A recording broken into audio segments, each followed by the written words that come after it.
नमस्कार, good evening. मैं हूं विक्रांत गुप्ता। आज कमाल का खेल हुआ जी। एक ऐसा टेस्ट मैच जो भारत तो हार रहा था, लेकिन पिछले 2 दिन में भारत ने इस टेस्ट मैच में वापसी की।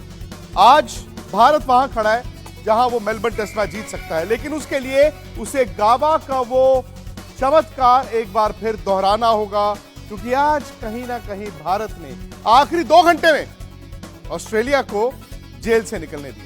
यह है ऑस्ट्रेलिया का स्कोर। दूसरी पारी 228, 9 विकेटों के नुकसान पर। लेकिन इसमें जो चुभने वाली बात है वो ये है कि आखिरी विकेट स्कॉट बोलैंड और नेथन लैंड ये 55 रन जोड़ चुके हैं। ये तकरीबन 20 ओवर भी खेल चुके हैं। यानी कि एक वक्त ये लग रहा था कि शायद भारत के सामने 250, 260, 270 का टारगेट होगा, लेकिन ये टारगेट ऑलरेडी 333 पहुंच चुका है। यानी कि गाबा दोहराना है, उसी तरह के रन्स हैं। लेकिन सवाल यह है कि क्या भारत ये स्कोर कर सकता है। ये आंकड़े आपके सामने हैं। 2021 ब्रिस्बेन टेस्ट मैच, जहां भारत ने 328 रन बनाए थे, लेकिन आंकड़े अब ये बताते हैं कि उस दिन भारत ने रन कैसे बनाए थे। लंच तक एक ही विकेट गिरा था। रोहित शर्मा, शुभमन गिल ने अच्छी शुरुआत दी। उसके बाद भारत ने 100 रन अगले सेशन में ऐड किए, और जब आखिरी सेशन शुरू होना था, उस सेशन में ऋषभ पंत ने क्या जबरदस्त बैटिंग की। अब सवाल है कि क्या भारत के पास वो बैटिंग है? क्या कल का दिन विराट कोहली और रोहित शर्मा का दिन हो सकता है और बाकी खिलाड़ी इनके इर्द गिर्द खेलकर भारत को यह टेस्ट मैच जिता सकते हैं? मेरे साथ सीधा मेलबर्न से सुनील गावस्कर हैं। और सनी भाई, 24 घंटे पहले आपने कहा कि तीनों नतीजे पॉसिबल हैं। आज वाकई में तीनों नतीजे पॉसिबल हैं, लेकिन क्या भारत की जीत को आप सबसे ऊपर रखते हैं या फिर नहीं? हाँ, क्यों नहीं। क्रिकेट का एक खेल ही अजब सा खेल है। गाबा में एक दिन में 330 रन किए थे। 30 रन 29 रन करके हमने मैच जीती थी 3 साल पहले। गाबा टेस्ट मैच की बात और अभी तो जो लक्ष्य हमारे सामने है 333 का, 334 का है। अभी एक विकेट लेनी है। शायद अगर विकेट पहले ओवर में निकल जाती है तो फिर 340 तक का लक्ष्य हो सकता है। और क्यों नहीं, अगर अच्छी शुरुआत मिले भारतीय टीम को, क्या जरूरत है कि लंच टाइम जब होगा तब एक अच्छी शुरुआत हो, जहां पे शायद एक से ज्यादा विकेट नहीं गिरी हो, तो उससे फिर दूसरा जो सेशन होता है वहां पे थोड़ा सा आक्रामक खेलकर और नजदीक जाकर फिर ठीक है वक्त पे आप सोच सकते हैं कि क्या हमें जीत के लिए जाना होगा या फिर ड्रॉ करने की कोशिश करनी होगी। तो अगर अच्छी शुरुआत मिलेगी तो हाँ, 340 तक तो जरूर जा सकते हैं। पर अगर 350 के ऊपर का लक्ष्य होगा तो फिर मैच मुझे लगता है कि ड्रॉ ही करनी पड़ेगी। जीत हासिल करने के लिए मुश्किल होगा जी। एक आखिरी दिन जो कई सारी पॉसिबिलिटीज खोलता है, लेकिन आज का दिन भाई ऐसी गेंदबाजी अरसे बाद हमने देखी। एक वक्त ऑस्ट्रेलिया 91 रनों पर 6 विकेट गंवा चुका था, 148 पर 7, और जब 173 पर उनका 9वां विकेट गिरा तो हमें लगा कि चलो जी आज ही बैटिंग आएगी, सलामी बल्लेबाजों अब तैयार हो जाओ। लेकिन सनी भाई, आखिरी विकेट 55 रन, क्या ऐसा तो नहीं है कि यही 55 रन भारत को जीत से दूर ले गए हैं? जीत से दूर जरूर ले गए, क्योंकि अगर ये लास्ट विकेट भी 50 के ऊपर की साझेदारी बनी तो इसका मतलब जो हमें 270 करने थे तो उसके अब 334 का लक्ष्य शायद सामने हो सकता है और भी हो सकता है। तो अब आखिरी ओवर्स में जब नया गेंद उपलब्ध था तो उसका जो इस्तेमाल होना था वो ठीक तरह से नहीं हुआ, और इसी की वजह से स्कॉट पोलैंड नंबर 11 के बल्लेबाज, नेथन लायन तो नाइट वॉचमैन गए हैं ऑस्ट्रेलिया के लिए। तो जब कोई नाइट वॉचमैन जाता है तो मतलब उसके पास बैटिंग की थोड़ी सी काबिलियत होती है। तो नेथन लायन तो हमने देखा है कि रन बना सकते हैं, किसी के साथ साझेदारी भी उनकी अच्छी बन सकती है। तो वो वैसा ही खेल रहा, बहुत अनुभवी खिलाड़ी है, और उन्होंने स्कॉट पोलैंड को संभाला है। और उसी की वजह से जो आखिरी विकेट अगर जल्दी जाती और उसके बाद में भारतीय टीम को शायद 8 या 10 ओवर भी मिल सकते थे खेलने के लिए, तो फिर ये आप कह सकते थे कि हाँ, भारतीय टीम जीत सकती है। पर अब जो 334 का, कम से कम 334 का जो लक्ष्य है, और कल ऑस्ट्रेलिया की टीम बैटिंग करेगी, उसका मतलब 3 या 4 ओवर जाएंगे। जो 98 नंबर ओवर है उसमें से 3-4 ओवर जाएंगे, तो फिर लगता है कि मुश्किल होगा भारतीय टीम को जीत हासिल करने के लिए। मैच सही बात है, क्योंकि ड्रॉ हो सकती है या ऑस्ट्रेलिया जीत सकती है।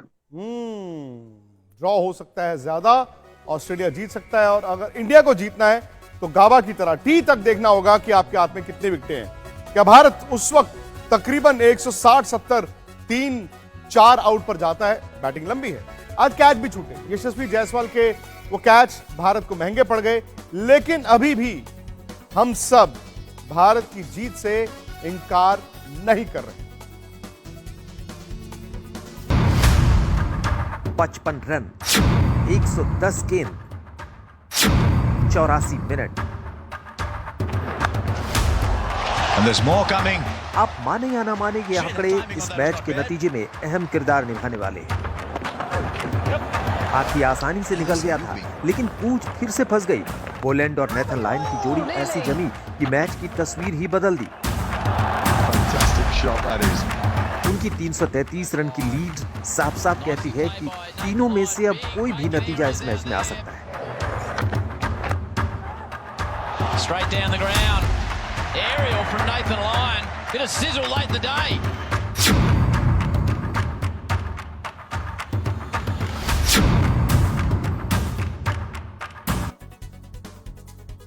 यार मैच तो आपने देख लिया ना किस तरह एक वक्त 91 रनों पर 6 विकेटें गिर चुकी थी ऑस्ट्रेलिया की।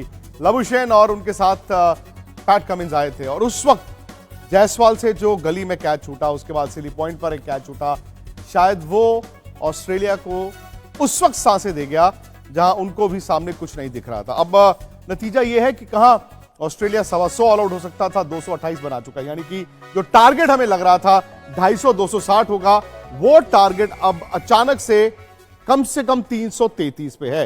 अब ऑस्ट्रेलिया कल सुबह डिक्लेयर करेगा, 2-3 ओवर खेलना चाहेगा, ऑल आउट होगा, क्योंकि एक दिन में 98 ओवर का सनी भाई खेल मुमकिन जरूर है, लेकिन आज भी हमने देखा स्लो ओवर रेट है, 98 ओवर होते नहीं। सनी भाई, मुझे पता है कि युवा खिलाड़ी को कहते हैं ना डॉक में डालना अच्छी बात नहीं है, लेकिन 3 कैच छूटे आज यशस्वी जायसवाल से।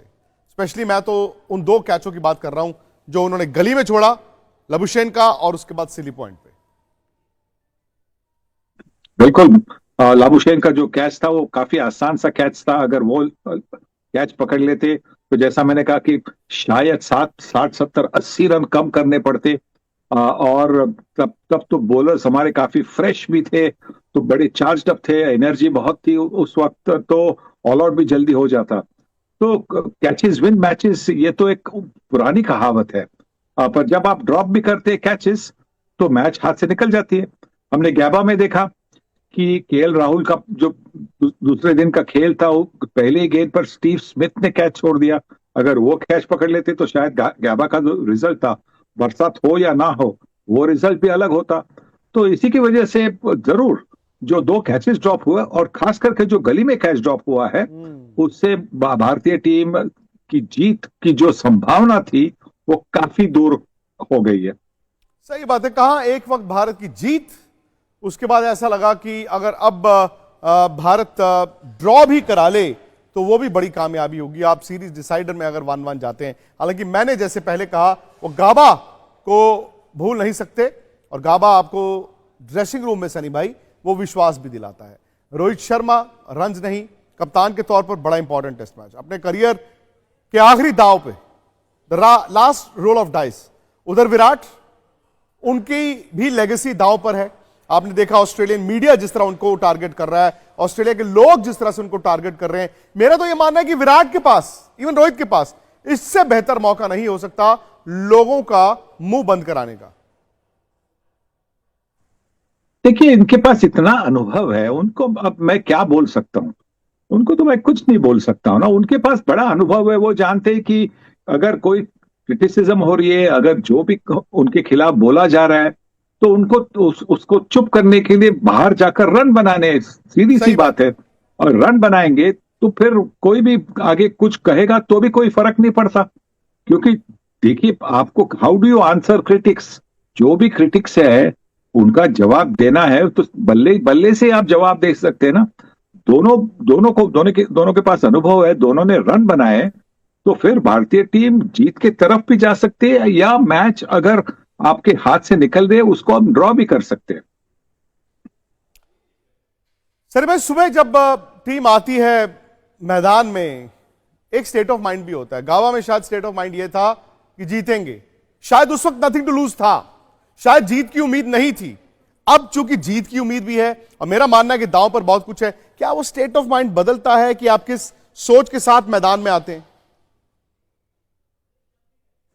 देखिए, स्टेट ऑफ माइंड जो भारतीय टीम का कल के मैच के बाद में हुआ था, जो नीतीश कुमार रेड्डी और वॉशिंगटन सुंदर ने जो जिस तरह की फाइट दिखाई, जिस तरह से बल्लेबाजी की, उससे पूरी भारतीय टीम उत्तेजित होगी। भारतीय टीम की बात छोड़िए, पूरा भारतवर्ष जो क्रिकेट प्रेमी है, वो जो देख रहे थे मैचेस, वो सारे उत्तेजित हो गए होंगे कि अब भारतीय टीम ने वापसी की है।